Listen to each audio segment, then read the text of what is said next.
Acolytes, Conduncula, conscript the mentally disabled. Now, I actually want to react to the Count's videos a lot more, especially his really well done series of medlets, mystical creatures, and stuff like that. But normally, I don't do it because at the start, I was fearful that I cannot add anything. At this point, maybe. Let's just see what Conduncula has to say with that one. Conscript the mentally ill, and Acolytes, just in case you actually want to hear what I think about it from the start. I don't care. As long as the person is okay with it and the illness isn't too bad, I don't care. Do what you must. Now look, I know you think you're some sort of valedictorian super genius. A kind of chthonic ponderer capable of reaching depths of knowledge and wisdom so abyssal and esoteric that it makes even the grand pages on X pause there, as of writing this, 603rd succubus summoning general thread to question your mental state and cognitive foundations. That He knows me. How did he know that I summoned a succubus? What the F? Count, do you have spice on me? It's all well and good. In fact, that is exactly what we're looking for. We need good, strong, and special little boys like you to help our boys out on the front. Are you daring enough to be true special forces?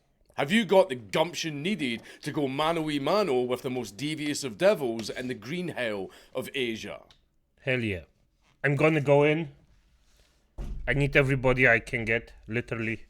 Resurrect them, and I'm gonna make the specialist army you can find anywhere. I promise. Count, if you recruit me, I'm in. I'm in. Fact of the matter is, you're my top guy. The president needs you. I need you. You're not gonna let me and the president down, are you? Are you stupid or something? This is the story of how the literally mentally disabled were drafted into the US Army. Because I need a weapon, and buddy, you're it. Project 100,000. Also known as McNamara's Moron. 100... Oh, oh, this is... Oh, no. No, this... What's this?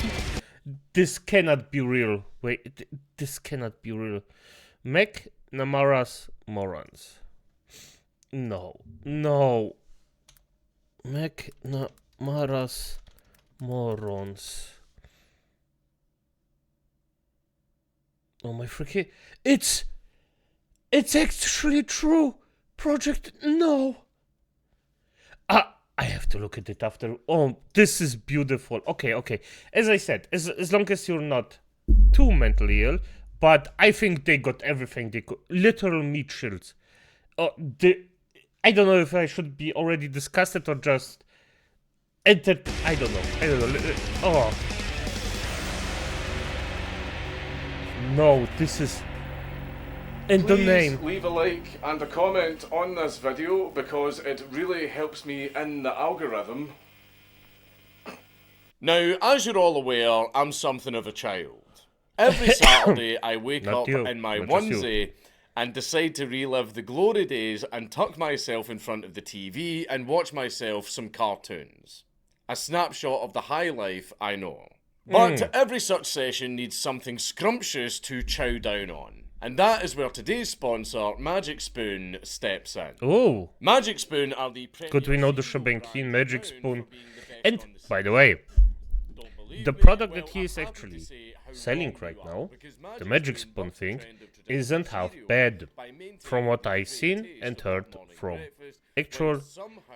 I mean, it's only a handful of friends, but every single one of them, after I looked up the packages, what this is, etc., it's actually quite good. Not gonna lie, Magic Spoon isn't the worst thing. It's a bit expensive, but you don't have to eat it like you would normal cornflakes. I mean, for F's sake, I know myself. I eat like 3 portions at once with cornflakes normally, so there's that.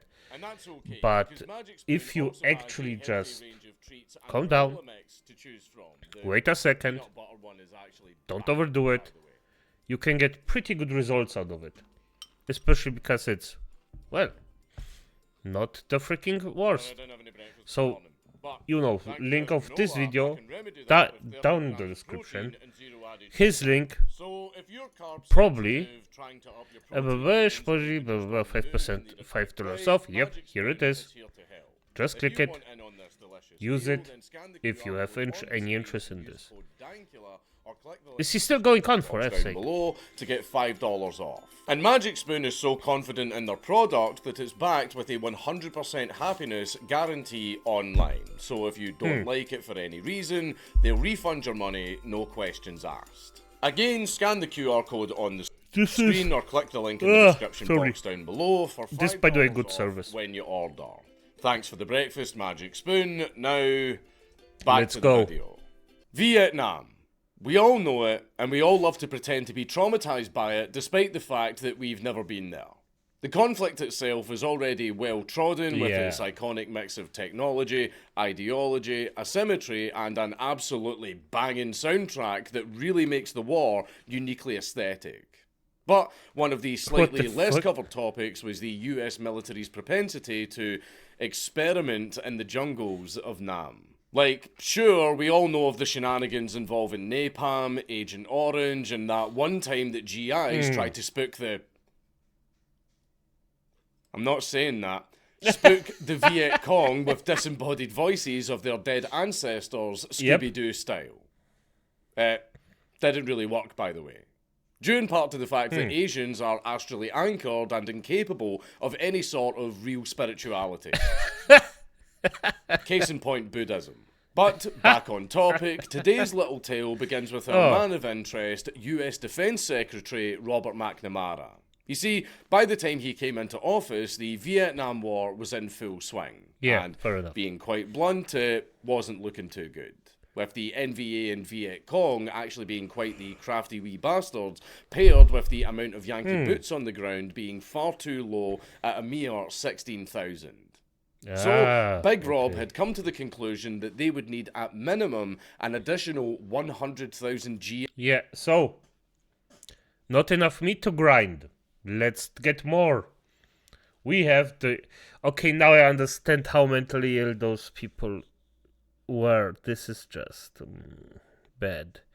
Bad. Okay, fair enough. GIs in the country to be able to win. But how was he to procure that many troops? How could he project 100,000? The solution was deceptively simple. Send more people into Vietnam. Slight issue, however, there wasn't a fantastic amount of manpower to spare with it being the Cold War and all. And the public was, by and large, hardly keen on enlisting in yet another foreign campaign to contain communism. There was, however, a simple solution to this. Conscription. Though that was guaranteed to cause some quite infamous domestic issues, which is frankly a topic for another day. So, how do these domestic issues affect Big Rob's Indo-Chinese jaunt? Well, you see, during the Johnson administration, the United States took part in the tried and true American tradition of declaring war on abstract concepts and losing. In this case, a tastefully vague war on poverty, which spawned such things as the 1964 Food Stamp Act, Medicare, and all other sorts of ravishing social reform.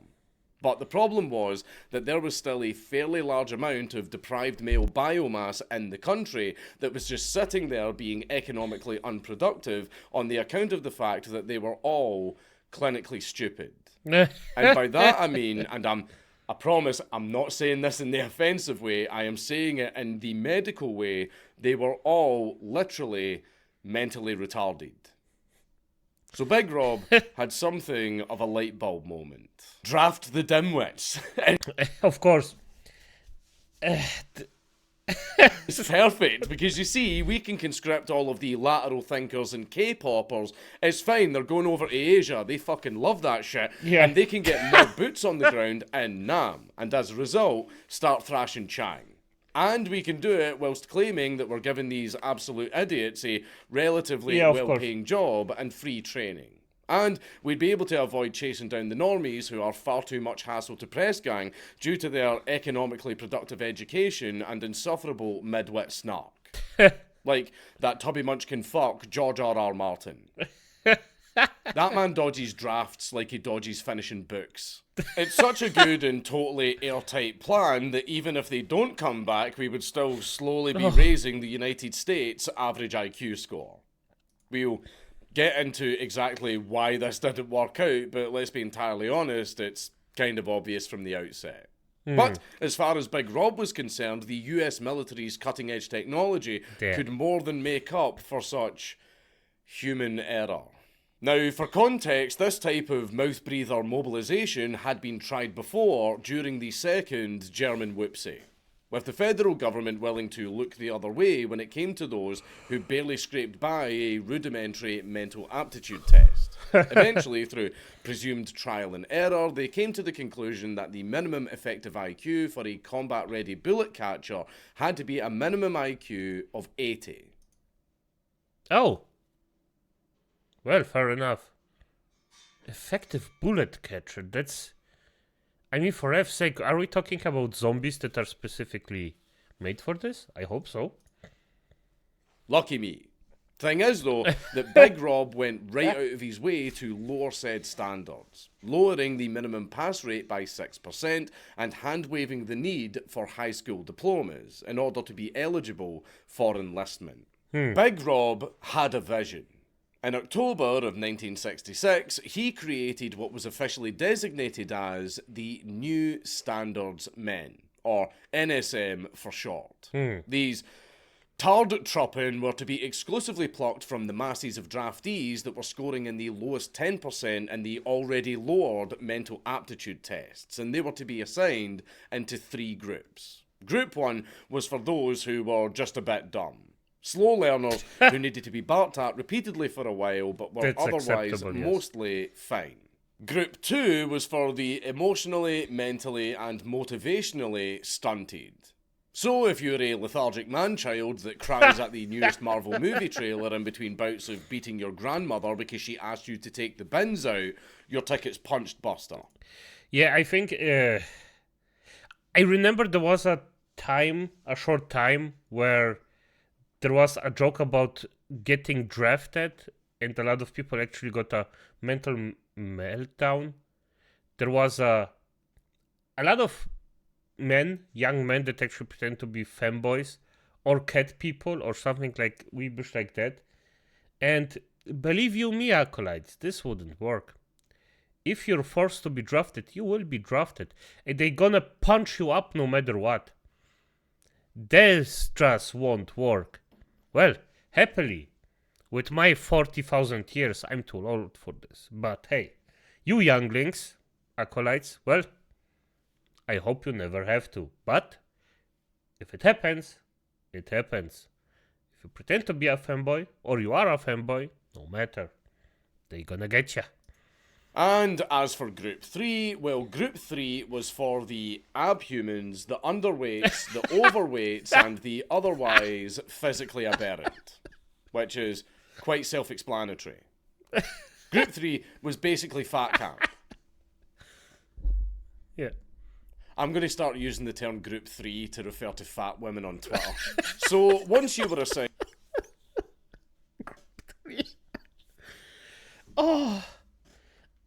This is beautiful.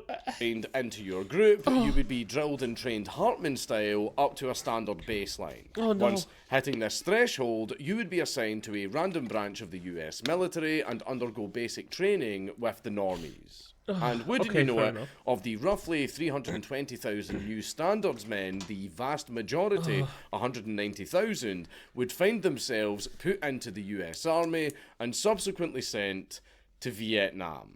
And not to mention the fact that training was fraught with struggles and abuse was rampant.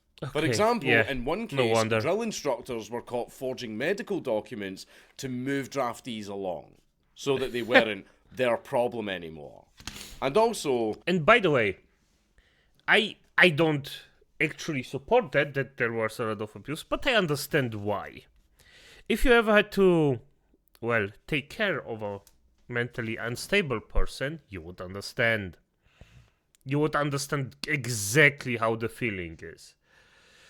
Of course, it's not good, but I understand why. Stealing the men's wallets. Yeah, drill sergeants were actually stealing the draftees' wallets. Literally stealing money from the mentally handicapped and then sending them off to die in fucking Vietnam. I know how fucked up. But the kicker was the fact that Big Rob had lied to us. He claimed that these essentially disabled men totally wouldn't see combat and that this was just an opportunity for the most vulnerable men in society to get a roof over their heads, some money in their pockets, learn some skills, and then leave, returning to society fundamentally better men. If they got to come home at all. Now allow me to paint a picture for you.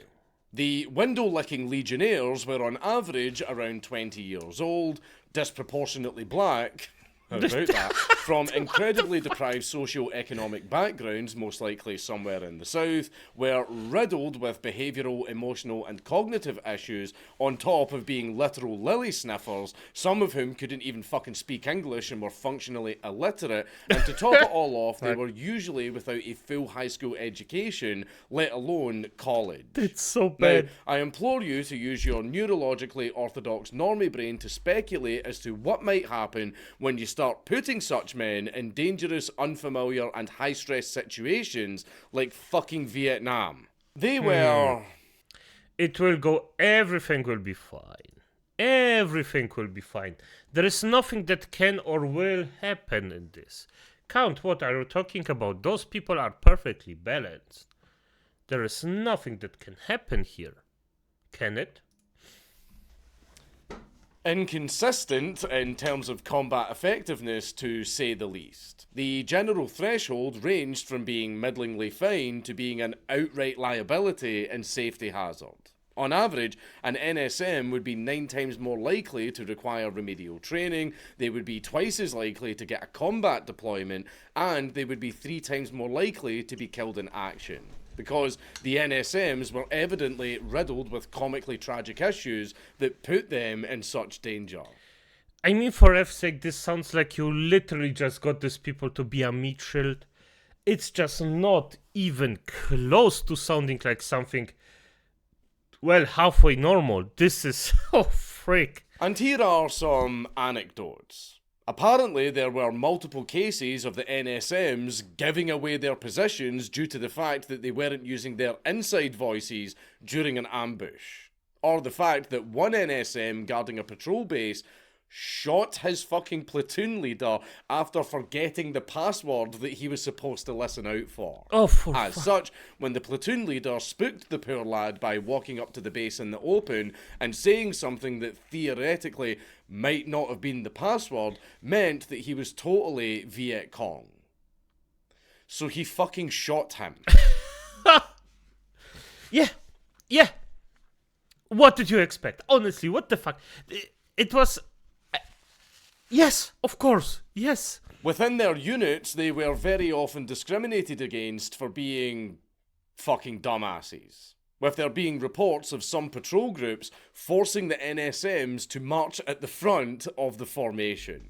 So that they could trip any potential mines or traps laid out on the route. Yeah. Which is extremely fucked up, but I mean, if anybody's going to get their legs blown off, we could at least make sure it's the dumb ones. I mean, as cold as it is, he's on point. Yeah, it's...